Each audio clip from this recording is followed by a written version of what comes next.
লাইফে তিনটা সময় ঘুরা উচিত। একটা হচ্ছে অবিবাহিত সময়, ঠিক না? ঠিক।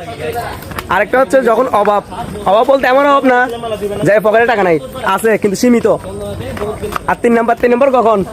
যখন বন্ধুরা ডাকে তখন চলে যেতে হয়, নাহলে পড়ার সময় আসবে না। একটা সময় টাকা থাকবে কিন্তু আপনার রথবেলা আর থাকবে না, সব শেষ।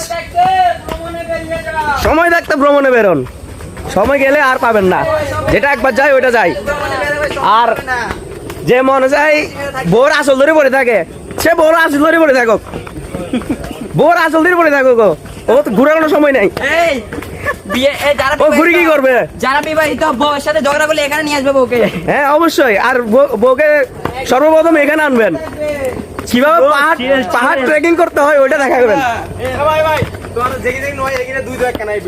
তো যারা আসো নাই তো তাদের উদ্দেশ্যে বলে তোমরা ঘরে থাকো ভাই, কি দরকার টাকা পয়সা দিয়ে?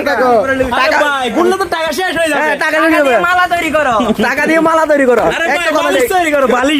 ঘুমাবা শুধু ঘুমাবা শুধু, আর কোনো কাজ নাই। বালিশের ভিতর তোলা ঢোকা টাকা দিয়ে কিনে ওষুধ খাবা, টাকা দিয়ে কিনে ওষুধ খাবো, আর কিচ্ছু করতে পারবো না। এই সুন্দর ভিউ দেখার দরকার নাই ভাই। দরকার নাই তোমাদের। প্রয়োজন কি? কোনো প্রয়োজন নাই। বউয়ের হাতে জলে রাগ করলা? রাগ করলো। সর্বশেষ একটা কথা, রাগ করলা?